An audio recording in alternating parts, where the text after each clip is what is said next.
Friends, आज हम पढ़ेंगे ह्यूमन ज्योग्राफी बुक का चैप्टर 2 वर्ल्ड पॉपुलेशन। आज का हमारा टेबल ऑफ कंटेंट है introduction.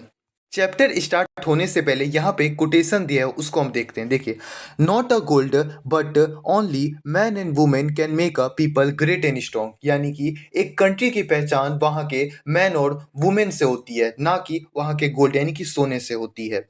Men and women who truth and honor sake stand fast and suffer along, who tell while others sleep, who dare other flee, they build a nation pillar lifted to. यानी कि कह रहा है कि ऐसे man और women जो truth के लिए, जो सच्चाई के लिए स्ट्रगल करते हैं, संघर्ष करते हैं, ऐसे मैन और वुमेन जो तब मेहनत करते हैं जब बाकी सब सोते हैं, ऐसे वुमेन और मैन जो जिनमें हिम्मत होती है जब बाकी सब डर के भाग रहे होते हैं, तो उस टाइम वो जो है वो हिम्मत दिखाते हैं और ऐसे मैन और वुमेन, ऐसे लोगों से एक जो है वो मजबूत देश जो है वो बनता है, मजबूत कंट्री बनता है। ये ऐसा रैल्फ इमर्सन ने कहा है। देखिए, the people of a country are its real wealth. यानी कि किसी भी कंट्री का, वहाँ का जो रियल वेल्थ होता है, रियल जो संपत्ति होता है, वो वहाँ के लोगों से होता है, ना कि वहाँ के पैसे संपत्ति से होता है। It is they who make a use of the country resources and decide it policy. Ultimately a country is known as by people.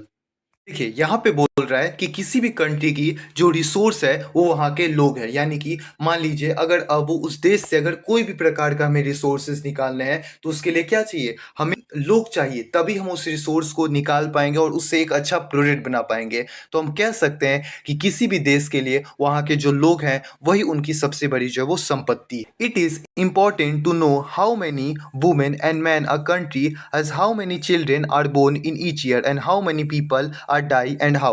देखिए, हम समझेंगे कि कैसे कितने लोग जो हैं वो कितने बच्चे जो हैं वो जन्म ले रहे हैं, कितने लोग जो हैं वो मतलब डाई हो जा रहे हैं। उसके अलावा whether we live in the cities in village, can they read a write and what do they live, are they will study about this unit. यानी कि कितने लोग हैं जो शहर में रहते हैं, कितने लोग हैं जो गांव में रहते हैं, कितने लोग हैं जिनको लिखना पढ़ना जो है वो आता है। ये सभी जो है वो हम इस चैप्टर में पढ़ने वाले हैं।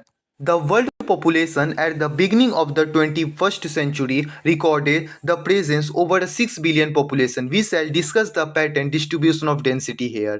देखिए, यानी कि 21st सेंचुरी में के बिगिनिंग में जो पूरे वर्ल्ड की पॉपुलेशन थी वो कितनी थी? 6 बिलियन थी।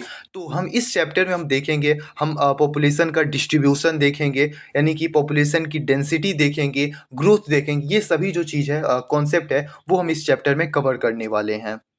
तो मैं आपको बता दूं, सभी टॉपिक को हम डिटेल में जो है वो अलग अलग टॉपिक को अलग अलग लेक्चर में डिटेल में जो है वो कवर करने वाले हैं। देखिए, the population of the world is unevenly distributed.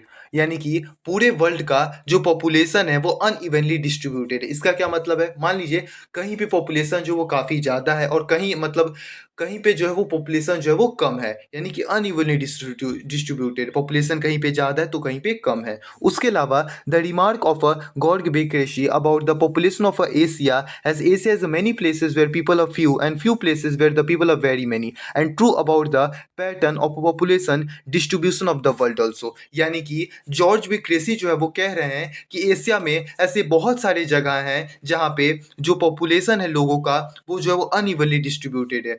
मतलब कुछ जगह है जहाँ पे जो लोग हैं वो काफ़ी ज़्यादा रह रहे हैं और कुछ जगह ऐसा है जहाँ पे जो लोग हैं वो काफ़ी कम है, यानी कि फ्यू हैं, कुछ कुछ देखने को मिलते हैं। ऐसा कौन कह रहे हैं? तो जॉर्ज बी क्रेशी कह रहे हैं। आज के लेक्चर में हम लोगों ने वर्ल्ड पॉपुलेशन का इंट्रोडक्शन वीडियो देखा, जिसमें हम लोगों ने वर्ल्ड पॉपुलेशन को समझा, उसका मतलब इंट्रोडक्टरी ये वीडियो था। इसके बाद हम डिटेल में जो है वो हर एक टॉपिक को जो है वो अच्छे से समझेंगे। तो फिर इसी के साथ अपने आज के लेक्चर को यहीं पे एंड करते हैं। आज का आपको लेक्चर कैसा लगा आप कमेंट में ज़रूर बताइएगा। Thank you for watching this video.